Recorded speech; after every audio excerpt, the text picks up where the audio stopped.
الله. لا حول ولا قوة إلا بالله.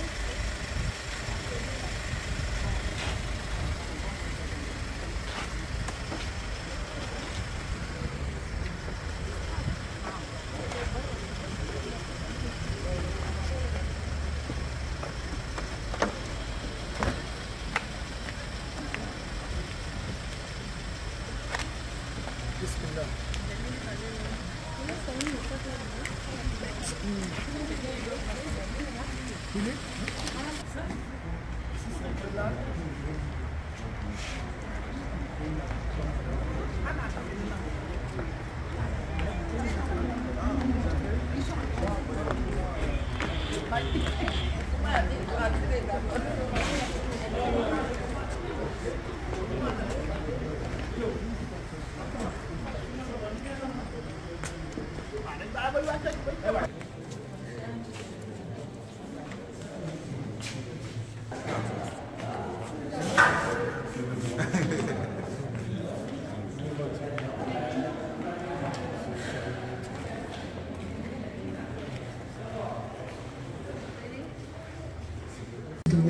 Et donc, les possibilités d'emploi, le dispositif des artisans et les artisans en exercice. L'objectif est de mettre à niveau leur savoir-faire. Je veux apprendre le tissage du tapis parce que la femme aime avoir son propre revenu. C'est bien connu, la femme rurale aime avoir... Jusqu'à mon accès à centre. Madame l'ambassadrice du Gabon, Monsieur le secrétaire général par intérim du comité de coordination pour le développement et la promotion de l'artisanat africain au Côte d'Ivoire, Monsieur le président de la Chambre d'artisanat de la région Rabat-Salé-Kénétra, Monsieur le directeur de la formation professionnelle et la formation continue des artisans au sein du ministère, de l'innovation et la promotion au sein du ministère, l'ambassade du Tchad,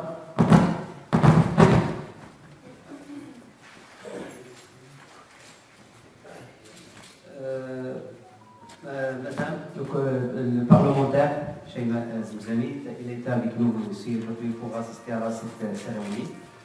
Nous sommes réunis aujourd'hui à l'occasion de la remise des attestations à nos chers artisans et artisans africains relevant des pays de Côte d'Ivoire, ayant bénéficié de la session de formation organisée par la Chambre d'artisanat de la région Rabat-Salé-Kénétra et en partenariat avec le ministère du Tourisme et de l'artisanat et de l'économie sociale et solidaire.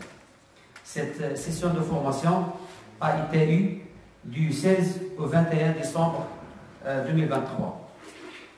Au début de cette cérémonie, on va commencer par la projection d'un film institutionnel sur le déroulement de la formation professionnelle.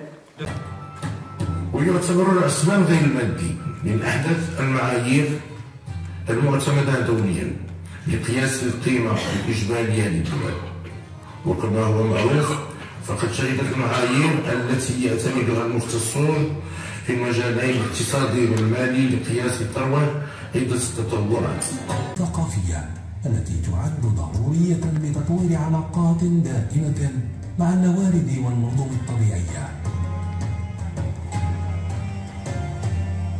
وفي هذا السياق وبهدف استكمال وتعزيز مكتسبات وإنجازات المشاريع السابقة المتعلقة بنفس الموضوع، والتي تهدف بشكل رئيسي إلى حماية التراث الثقافي غير المادي المرتبط بحرف الصناعة التقليدية، ثم إعطاء انطلاقة للنسخة الأولى لبرنامج الكنوز الحرفية المغربية، حيث تم اختيار 6 معارف مرتبطة بحرف الصناعة التقليدية المهددة بالانقراض.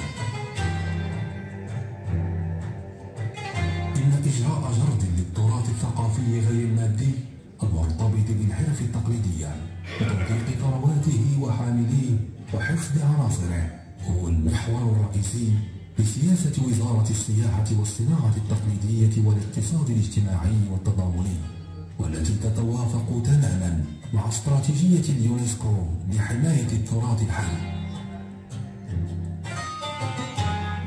بدون هذه المعرفة من غير الممكن تنفيذ استراتيجية لحماية هذا التراث على المدى الطويل. عملية عملية نقل المعرفة بين الأجيال تعد جوهر الحفاظ على التراث الثقافي غير المادي، وهو جوهر ما تنص عليه اتفاقية اليونسكو لصون التراث الثقافي اللامادي من خلال التعليم الرسمي وغير الرسمي كإجراء أساسي للحفاظ على هذا التراث. Le Sénégal, le Bénin, République, Guinée, Togo et Madagascar. Cette formation elle a été basée sur les volets techniques et pédagogiques liés aux métiers qui ont été au sein de la formation, c'est-à-dire la couture traditionnelle, la poterie, et le céramique et la maroquinerie. Maintenant, on va passer et on va donner la parole à Monsieur le Président de la Chambre d'artisanat de la région Rabat-Salé-Kéitra pour dire le mot officiel à cette occasion. Monsieur le directeur de la formation professionnelle au sein du ministère du Tourisme, de l'Artisanat et de l'Économie sociale et solidaire, Monsieur le secrétaire général de la CODEPA, Madame et Monsieur les représentants des ambassades de Tchad et Gabon, Monsieur le directeur du patrimoine, je suis très fier d'être parmi vous dans cette cérémonie de remise des attestations au profit des participants aux formations organisées dans le cadre de conventions de partenariat entre la Chambre d'artisans de la région de Rabat-Salé-Kéitra et le ministère du Tourisme, de l'Artisanat et de l'Économie sociale et solidaire. Aussi, je saisis cette occasion pour présenter mes remerciements à Monsieur le secrétaire général du CODEPA pour tous les efforts déployés afin de réussir la deuxième étape de cette formation qui s'est déroulée dans de bonnes conditions. Je remercie aussi tous les intervenants qui ont présenté plusieurs facilités pour garantir le bon déroulement de la formation, surtout M. Louali de la région et Madame la ministre du Tourisme, de l'Artisanat et de l'Économie sociale et solidaire. Nous avons eu l'honneur d'accueillir ce deuxième groupe des artisans ayant bénéficié de cette étape de la formation en poterie, en maroquinerie et en couture dans l'horizon d'accueillir les prochains groupes. Aussi, en cette occasion, je tiens à féliciter la femme artisane africaine qui a fait preuve de dévouement et de sérieux. Dans ce contexte, et en application des hautes directives de Sa Majesté le roi Mohamed VI, puis Dieu l'assiste, visant le renforcement de la coopération sud-sud et l'investissement de toutes les opportunités afin de promouvoir le développement durable dans divers pays africains. Nous tenons à vous assurer que le Maroc est prêt à partager avec vous tout le savoir-faire dans le secteur de l'artisanat, ses expériences réussies dans le domaine et à vous accompagner pour développer vos compétences. Encore une fois, je vous félicite pour votre engagement durant la période de formation. J'espère que cette dernière constituera un plus dans votre parcours professionnel et que vos pays auront la chance de bénéficier de vos acquis. Et merci à tous. Maintenant, on va inviter M. Hassan Chouir, c'est le directeur central de la direction de la formation professionnelle et la formation continue des artisans au sein du ministère. Des ambassades, Monsieur le secrétaire général de CODEPA, Monsieur le président de la Chambre d'artisanat de Rabat-Salé, Madame la conseillère de la Nation, honorable assistant. C'est un immense honneur pour moi, j'ai oublié de dire aussi, chères dames et messieurs, artisans et artisans. C'est un immense honneur pour moi de participer à cette cérémonie de remise des attestations aux artisans et aux artisans relevant des pays africains membres de CODEPA, ayant bénéficié d'une session de perfectionnement et de renforcement de capacités dans les métiers d'artisanat. Je profite de cette occasion pour remercier particulièrement Excellence, Madame et Messieurs les représentants des ambassades et Son Excellence, Monsieur le secrétaire général de CODEPA, qui ont bien voulu honorer cette cérémonie par leur présence. Cette cérémonie qui nous réunit ici au siège du ministère de l'Artisanat, de l'Économie sociale et solidaire à Rabat, ville de la culture et du tourisme. Mes remerciements vont également à l'assistance qui nous a honorés aujourd'hui par sa présence. Comme vous le savez, le Maroc s'est engagé grâce à la volonté de Sa Majesté le roi Mohamed VI, que Dieu le glorifie, dans un processus de renforcement de partenariat avec les pays africains, une priorité inscrite au centre de la politique étrangère des royaumes. Cet engagement royal devenu une réalité traduite à travers des initiatives et des actions multiples entreprises en faveur de l'Afrique et de sa population. Qui est dans le cadre de la coopération et de la solidarité entre nos pays africains, revêt une importance capitale pour le développement et la promotion des métiers de l'artisanat au sein de notre continent. Il est aussi le fruit de la participation de ce ministère ainsi que la Chambre d'artisanat de la région de Rabat Salé Petra aux travaux de la 10e conférence de Côte d'Ivoire tenue à Burkina Faso en janvier 2023, lors de laquelle le Maroc s'est engagé à partager son expérience et son expertise en matière d'artisanat avec les pays membres de l'espace Côte d'Ivoire. Honorable assistance, Excellence, le secteur de l'artisanat marocain joue un rôle important dans le tissu économique grâce à sa richesse, la diversité de ses activités et aux possibilités d'emploi qu'il offre à une grande partie de la population. La formation professionnelle dans le secteur de l'artisanat constitue un des principaux leviers de développement de ce secteur. Il offre des formations initiales aux jeunes et des formations continues aux artisans en exercice. Le but est de renforcer leurs compétences, améliorer leur productivité, leur compétitivité et leur permettre d'être en phase avec les évolutions des marchés. Le projet de renforcement des capacités des artisans africains au titre de l'année 2023 a connu la réalisation avec succès de 2 sessions de formation au profit des pays africains de Burkina Faso, Cameroun, Gabon, Niger, Mali, Éthiopie, Tchad, Bénin, Sénégal, Togo et Madagascar. Une première session réalisée au mois de juin dans les métiers de la poterie céramique et la maroquinerie, et une deuxième avec en plus le métier de la couture traditionnelle. Au cours de ces sessions, nos artisanes et artisans ont eu l'opportunité d'échanger leur expérience, d'acquérir des compétences et de perfectionner leur technique grâce à la générosité et l'expérience des encadrants. Excellence, honorable assistant, à la fin, je saisis cette occasion pour présenter mes remerciements en premier lieu aux responsables de Côte d'Ivoire qui ont bien démontré une volonté et un engagement particulier tout au long de ce projet. Mes remerciements vont aussi à la Chambre d'artisanat de la région de Rabat Salé pour son rôle quant à l'organisation et le bon déroulement de ces sessions de formation. Mes remerciements vont aussi aux responsables territoriaux du ministère au niveau de Rabat et Salé et tous les cadres, aussi bien au niveau du ministère qu'au niveau de la Chambre, en particulier à Ahmed et les travaux du plan. Mes remerciements, et ça ces remerciements vont aussi à nos chers artisans et artisans que je félicite.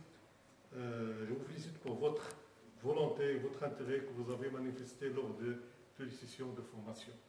Je tiens à confirmer notre totale disponibilité et engagement à poursuivre cette action d'envergure qui continuera et servira dans l'avenir à approfondir et à développer d'autres axes de coopération et à toucher d'autres pays du continent africain. Merci pour votre attention. Hassan Chounet. Maintenant, on va passer à la parole de notre partenaire officiel de cette opération de formation, Monsieur le secrétaire général par intérim du comité de coordination pour le développement de la promotion de l'artisanat africain. Et surtout, présentez.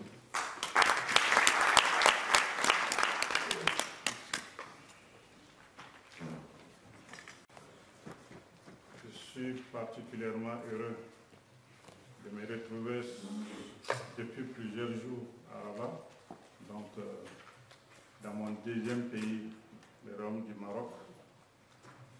Pour plusieurs raisons, je vais les défiler tout à l'heure.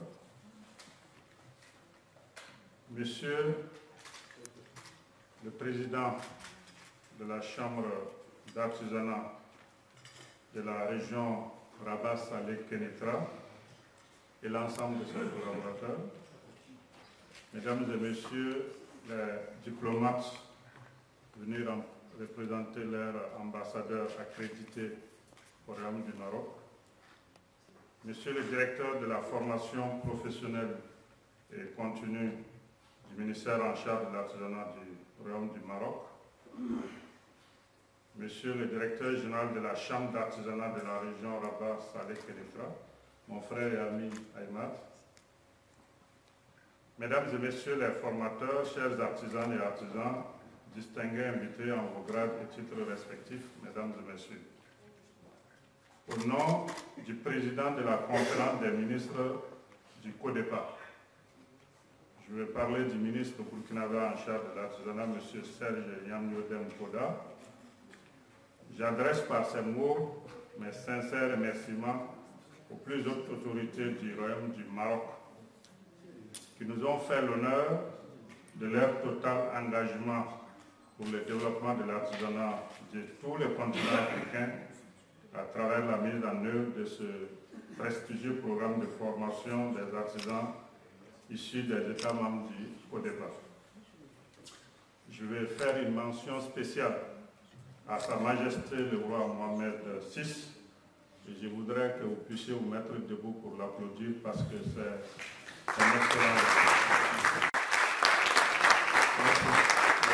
Sa vision prospective et d'intégration des peuples à travers le développement de la coopération sud-sud.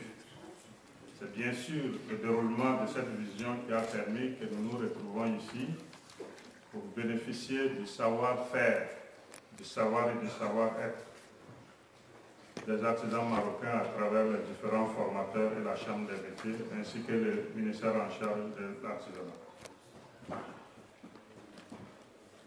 Je voudrais que vous m'autorisez à insister sur les remerciements de M. le Président de la région, de la Chambre d'artisanat de la région Rabat Saleh Kenitra pour l'organisation parfaite de l'ensemble des 2 sessions que les pays membres du CODEPA, les 28 pays membres, dont le Maroc est pays membre fondateur, pour ces 2 sessions qui ont été magnifiquement appréciées par la première cohorte d'artisans qui était constituée de 30 personnes et cette deuxième cohorte constituée de 42 personnes venues de 9 pays. Je voudrais, par cette opportune occasion, remercier sincèrement Madame le ministre du Tourisme, de l'Artisanat, de l'Économie sociale et solidaire du Royaume du Maroc pour son accompagnement, pour l'initiation de cette belle initiative avec les artisans du Maroc à travers la Chambre des métiers de l'artisanat. Je voudrais aussi remercier l'ensemble des organisateurs qui ont veillé des nuits, qui ont laissé leurs familles, qui ont parfois eu des programmes surchargés pour permettre que les 28 pays membres du CODEPA qui ont été invités à cette formation puissent bénéficier de la quintessence de cette formation. À l'ensemble des formateurs, je voudrais vous dire shukran pour le savoir que vous avez dispensé à nos frères et sœurs artisans.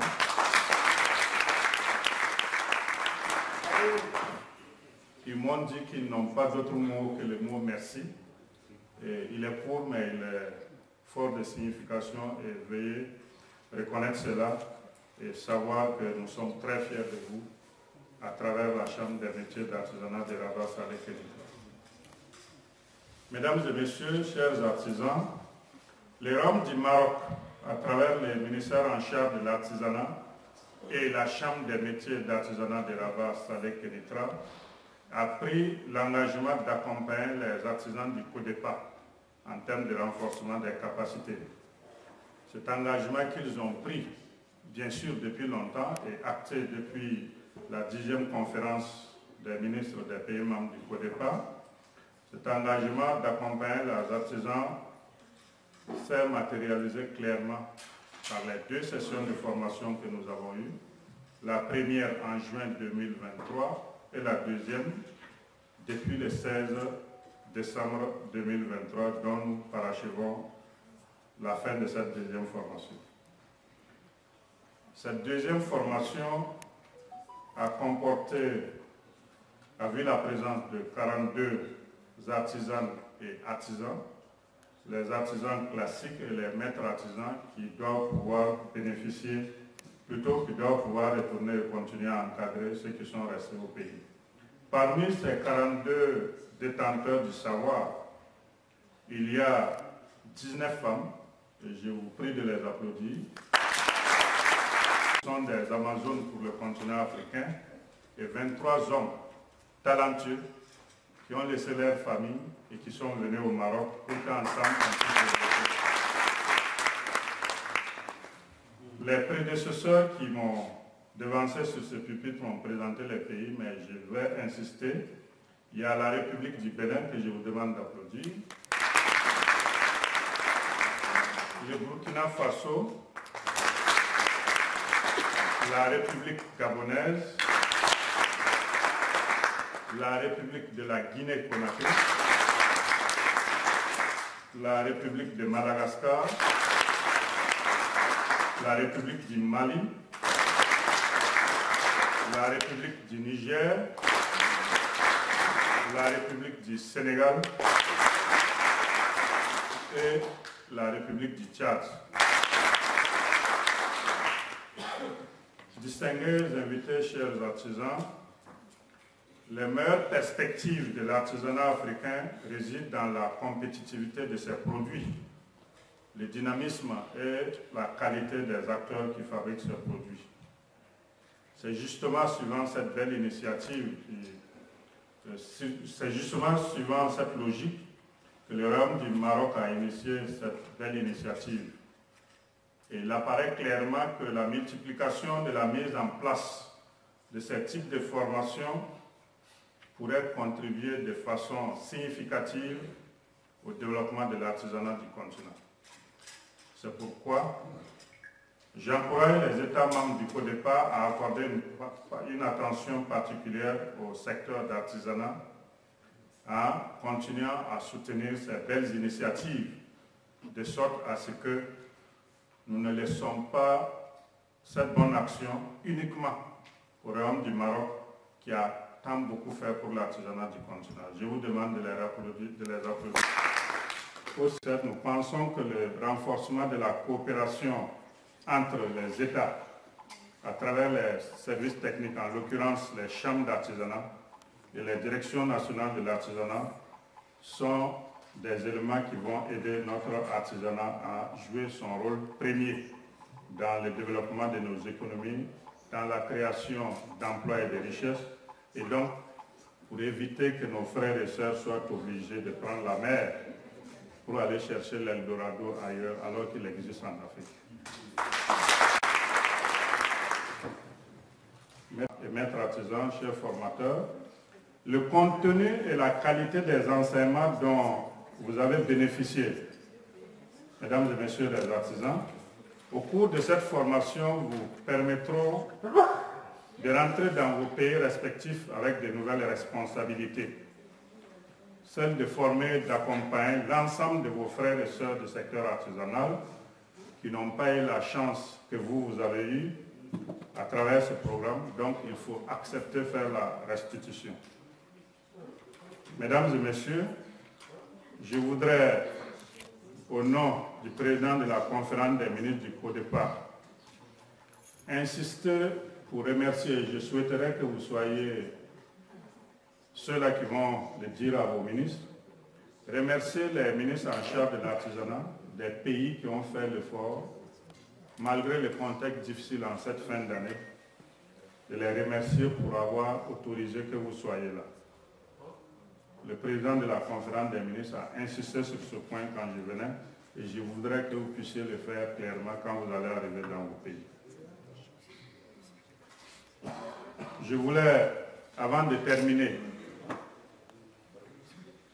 que nous puissions ensemble, au-delà de dire merci au Royaume du Maroc, dire les doléances que nous avons du fond du cœur. Je sais qu'ils en ont conscience, mais il n'est pas mauvais de les répéter.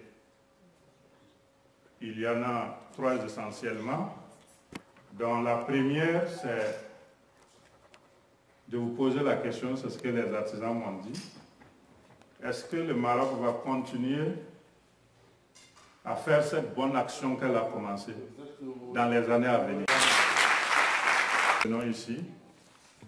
C'est vrai, quand vous demandez à quelqu'un qui vous donne déjà, parfois ce n'est pas simple, mais quand vous avez réellement besoin, il vaut mieux vendre sa maladie pour avoir le médicament pour la soigner. Les artisans m'ont demandé si le royaume du Maroc va, en plus des bonnes conditions qui ont été déjà instaurées, ajouter encore de très bonnes conditions en facilitant leur transport de leur pays au lieu de formation, avec un délai d'au moins 10 jours à 2 semaines. C'est la deuxième chose.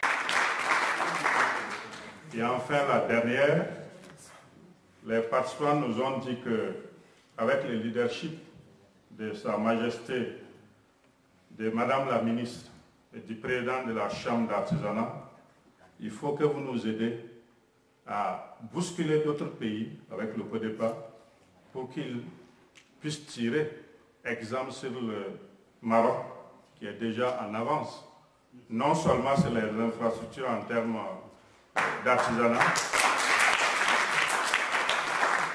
mais aussi et surtout faire ce genre de formation dans d'autres pays, parce que le CODEPA compte 28 pays membres.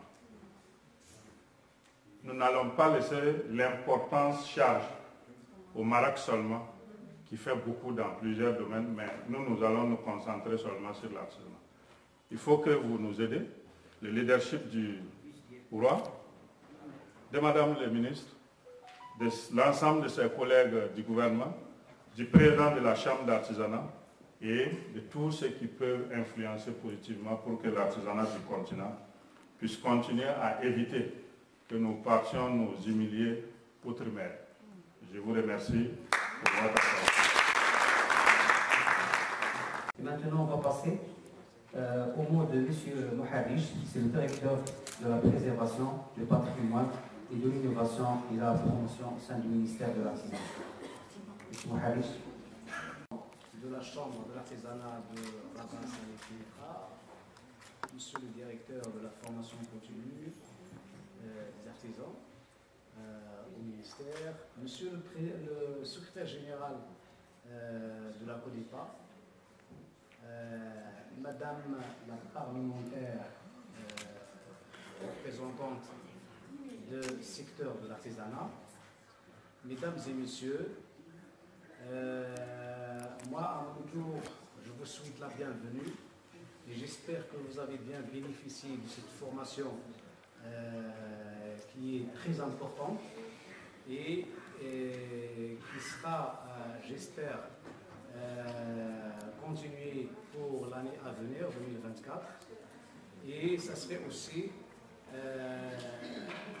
un élément pour renforcer la coopération sud-sud entre le Maroc et les pays africains. Je vous souhaite